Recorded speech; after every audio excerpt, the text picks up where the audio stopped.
So we start, what is the fundamental problem? This is the land and its acquisition, which is the distribution of the primary factor of the production. We know that the land is the main source for agriculture, and this source is related also for food production. It's related with the farming problem and coordination problem. A part of these ways, the acquiring agricultural land also affects of the resource of allocation, which is related, the most important ones, fragmentation, consolidation, concentration, as well as the market distortions. Next.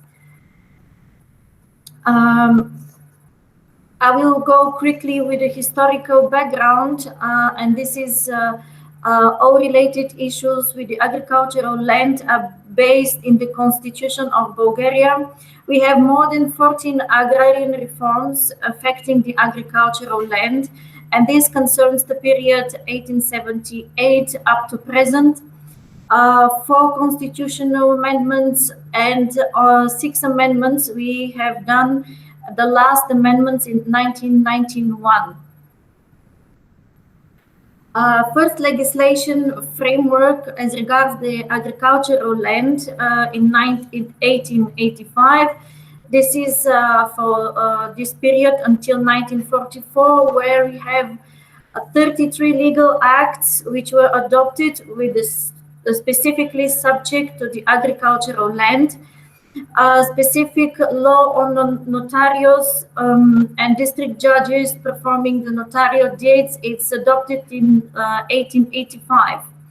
At the same time, the same year, Inheritance Act also have been adopted, which is, but with this act increases the fragmentation of the agricultural land.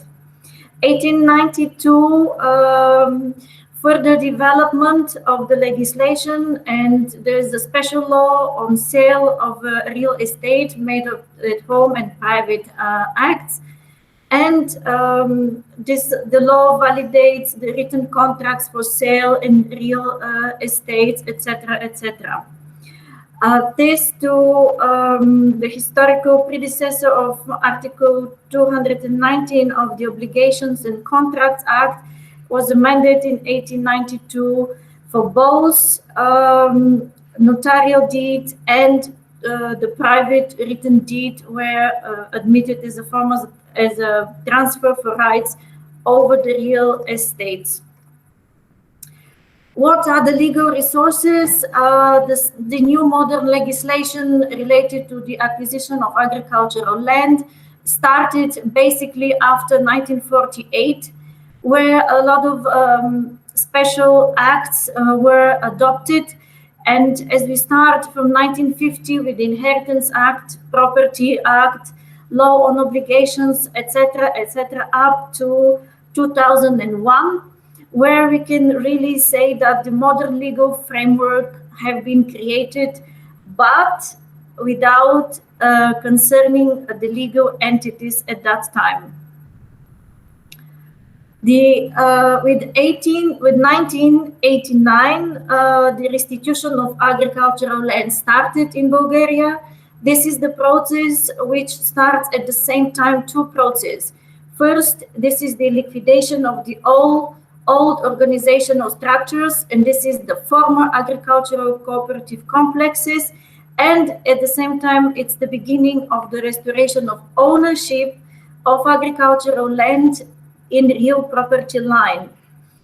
In 1997, it was necessary to adopt a new law for rent lease in agriculture, because the necessity of this was to influence the market for the agricultural land. Since 2014, the agricultural land is available for the new act of the agricultural land ownership is in fact the foreigners, except from EU and EEA, cannot acquire agricultural land.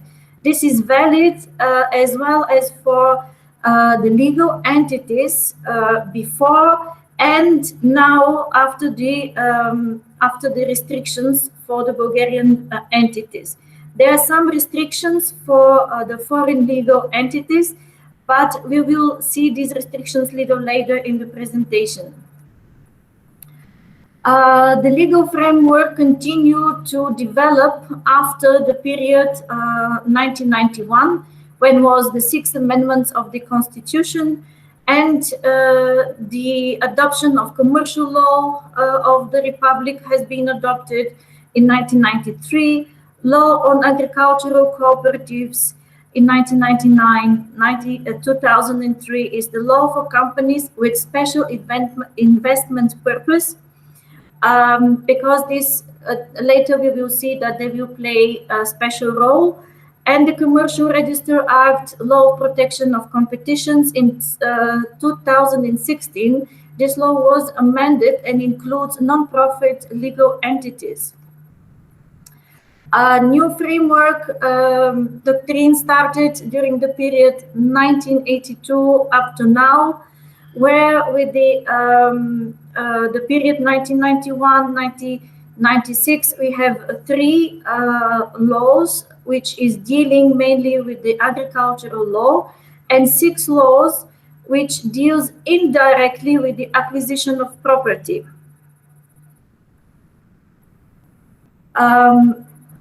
Dynamics of the legislation, which is related to the acquisition of agricultural land. As we can see, it's a lot of changes in the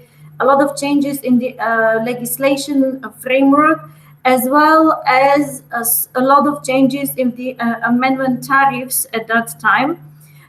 This is an extreme problem for the legal framework of the country. A lot of laws and acts dealing with this issue of the agricultural land. What are the important consequences for this period, 1991-2007?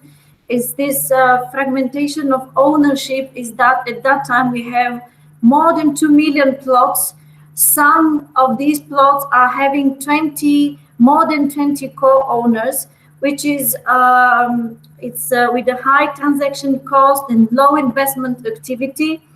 The only exception, this is the northern part of Bulgaria. This is the region of Dobruja and the wine sector, where the co-owners are known at that time. Modern unreclaimed lands represent 7% of the total restricted land number. These are lands which nobody claimed its property, the property on these lands. A lot of huge amount of abandoned lands, also nowadays so-called white spots, are still remaining.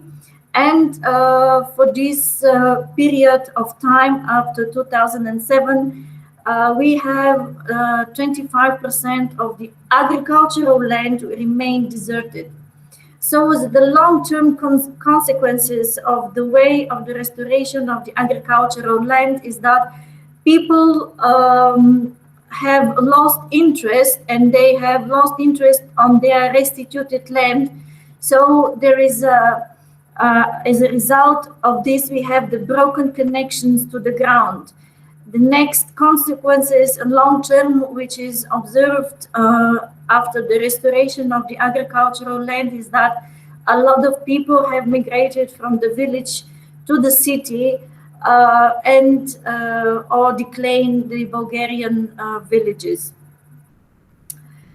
The fundamental legal difference in the acquisition of agricultural land by physical persons and the Bulgarian legal entities is that the state is a legal entity where the special procedure for acquisition of public state property is available. But we have to mention that there are some limits where the public state or the municipality property, they are not seized or acquired by prescription. And we have establishment of private legal entities funds for marketing, rent or lease of the agricultural land in 2011. And the state and municipal land fund based is based on non-cooperative principle. The legislative changes related to the acquisition of agricultural land started in 2007 with the accession of the country to the EU, where the harmonization of the legal order has to be adapted to the EU legislation. At that time, we have the introduction of a moratorium to purchase an agricultural land by foreigners, which moratorium ends in 2014 by the Treaty of Accession of Bulgaria to the EU. With the change of the main specific agricultural land ownership and use act in 2014, there are rules for residence and origin of the capital of the persons acquiring agricultural land have been introduced in this law.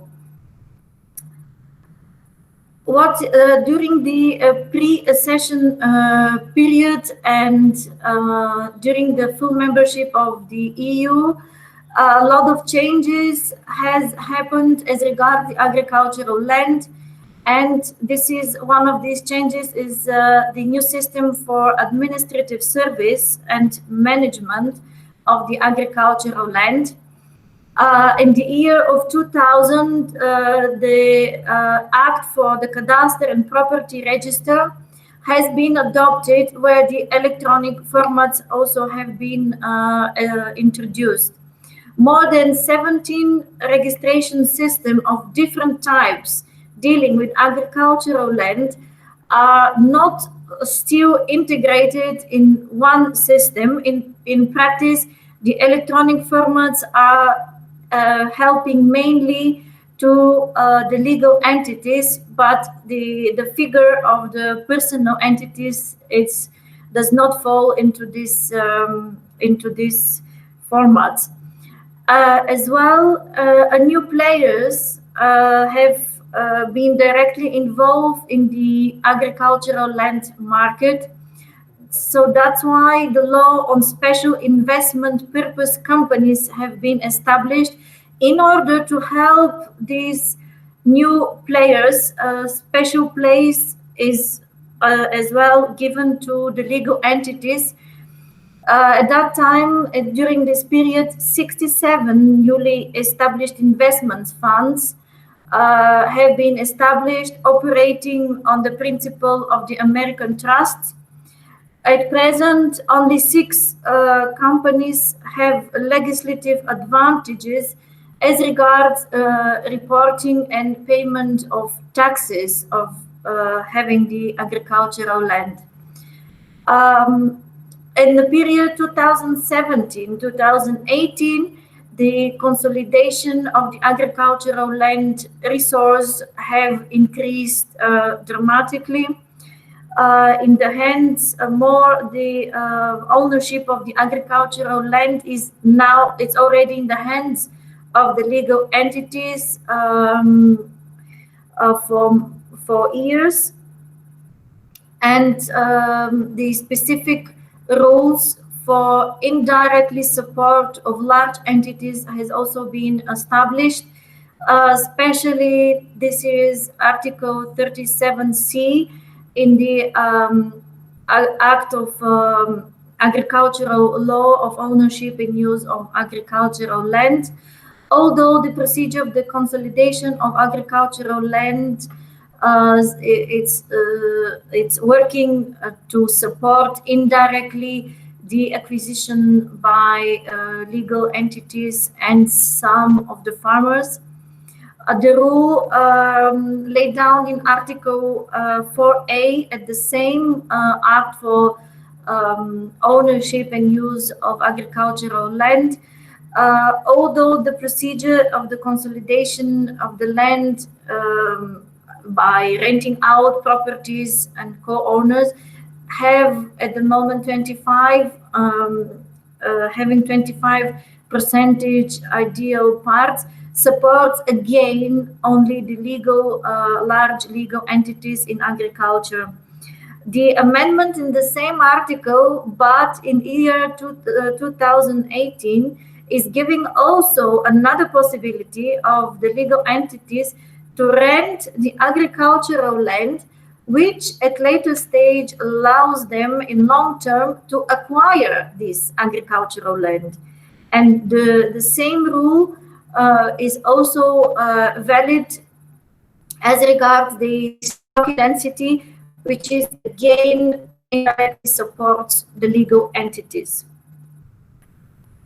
Some specific legal issues for the case law related to the acquisition of the agricultural land. We have the Law Institute of Conversion. The lease turned into a rent. This is happened in year 2016. Two terms has been used in two laws, in two alternative possibilities for, again, to benefit the legal entities.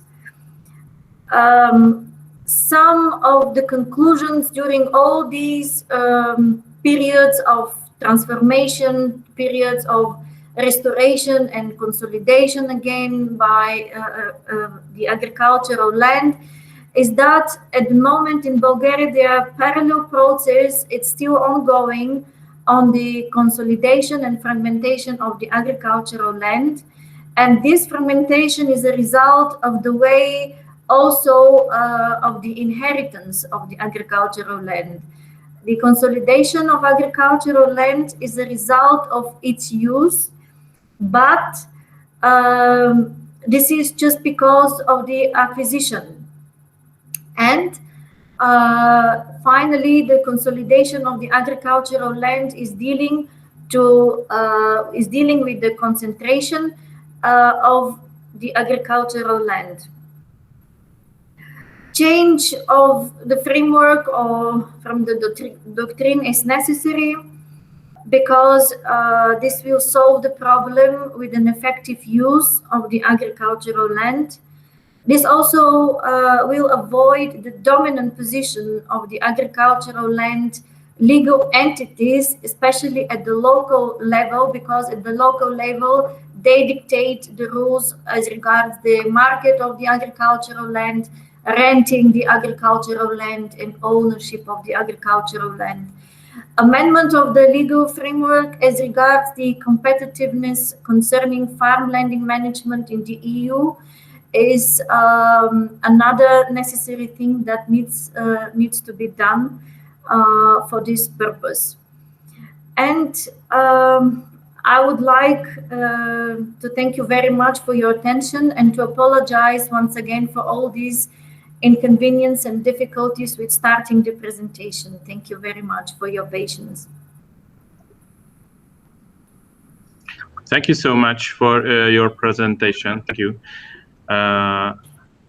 Any questions or remarks from our partners, from presenters, from other presenters, of course?